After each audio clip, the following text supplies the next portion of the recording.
বন্ধুরা কেমন আছো? আশা করি ভালো আছো। আমি আজকে নতুন ধরনের একটা রেসিপি নিয়ে এসেছি, সাবুর রসমালাই। আশা করি তোমাদের খুব ভালো লাগবে। এই সাবুর রসমালাই তৈরি করার জন্য যে যে উপকরণগুলো লাগবে সেগুলো আমি এখন এমনি দেখিয়ে দিচ্ছি, তারপরে রান্না করার সময় তোমাদের সব বলবো। এখন আমি শুরু করি। বন্ধুরা, এখানে আমি 1 লিটার দুধ নিয়েছি। এটাকে ঘন করে হাফ লিটারের মতন করব। আর অন্যদিকে এই যে সাবুটা নিয়েছি, সাবুটা হচ্ছে 200 গ্রাম সাবু। এই 200 গ্রাম সাবুটাকে আমি আগের থেকে ভিজিয়ে নিয়েছি। ভিজিয়ে এখন পেস্ট করব। পেস্ট করে তারপরে অন্যান্য ইনগ্রিডিয়েন্টগুলো দেবো।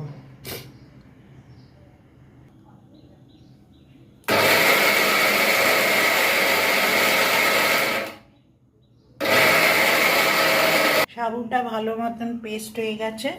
এখন এক এক করে ইনগ্রিডিয়েন্টগুলো দেবো। ময়দাটা পুরো দিলাম, ছানাটা দিলাম।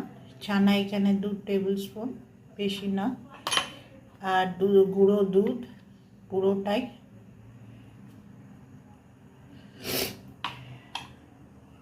এখানে 1 চামচ কর্নফ্লাওয়ার। আর চিনি হচ্ছে 2 চামচ, 2 টেবিল স্পুন।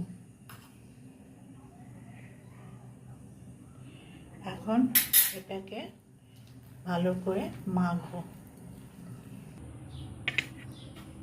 এখন দুধটা ঘন হয়ে গেছে, চিনিটা পুরোটাই দিলাম। গুঁড়ো চিনি দিতে হবে।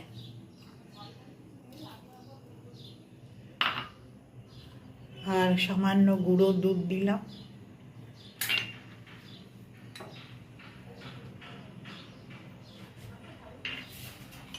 আর এলাচ,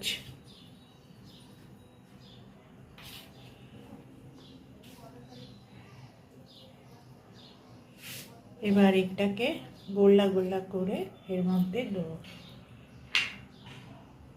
বন্ধু, এবার তৈরি হয়ে গেছে। এরকমভাবে সব কটা আরও কয়েকটা করব। এখন এর মধ্যে ছেড়ে দেবো। গরম দুধেই ছাড়তে হয়। বন্ধুরা, এটা হয়ে গেছে। এখন উপর থেকে একটু ড্রাই ফ্রুট ছড়িয়ে দিলাম। এটা মানে উপোস করার পর এই খাবার খেলে কোনো শরীর খারাপ হবে না, খুব হেলদি। যদি এই ভিডিওটা ভালো লাগে তাহলে লাইক, কমেন্ট, শেয়ার করে দিও। আজকে চলুন।